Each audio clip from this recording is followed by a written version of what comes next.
Good morning guys, papunta na ako sa tindahan ng karne. Bibili ako ng chicken breast dahil gagawa ako ng chicken pastil. Let's go!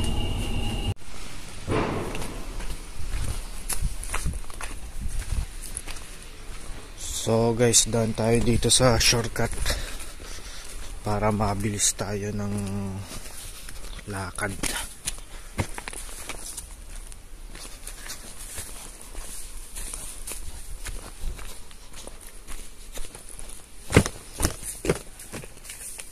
Oops.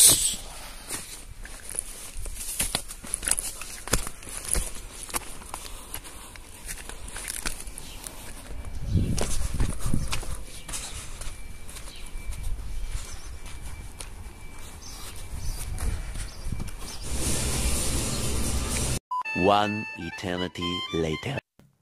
So yun na nga guys, nakabili na ako ng chicken breast at pauwi na ako sa bahay. At unang ginawa ko pagkadating ko is nagsayang agad ako ng kanin. Yun yung nabili kong chicken breast ay pinakuluan ko na at nilagyan ko ng konting paminta, at habang pinapakuluan ko siya, nagsimula na akong maghiwa ng mga sibuyas at bawang. Yan po. Yan, tapos ko na. Then, yan, kumukulo na po yung chicken breast. Pagkatapos nyan, yan na po. Pinapalamig lang natin yung chicken breast. At yung pinagpakuluan, gagamitin pa natin yan guys.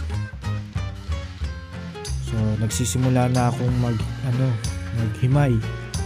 Dapat matyaga ka sa paghihimay dahil basta, dapat matyaga ka. Saya-saya ko pa dyan, no? I-enjoy ako. Yan guys, tapos na yung hinimay kong chicken breast. At sisimulan ko nang magluto.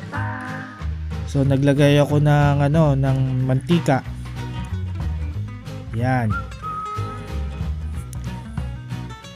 Katapos nyan is yan. Hininahan ko lang yung apoy.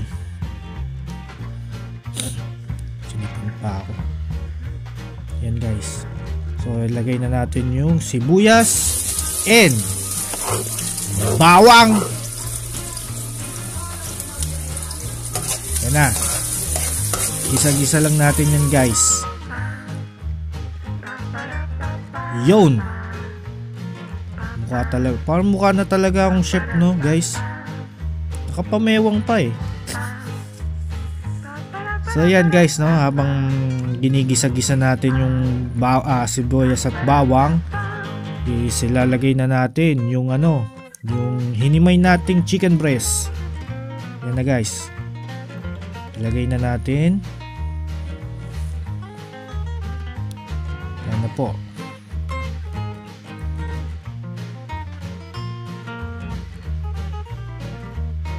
At yan po ang kalalabasan nung hindi, joke, hindi pa yan. At yan na po guys yung nilagay ko na yung toyo, ganyan, yung pinagpakuluan ng chicken breast. At yan, naglagay na po ako ng konting sili para medyo may anghang yung ating chicken pastil. Yan po.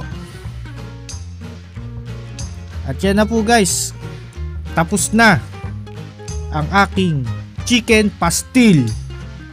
Boom!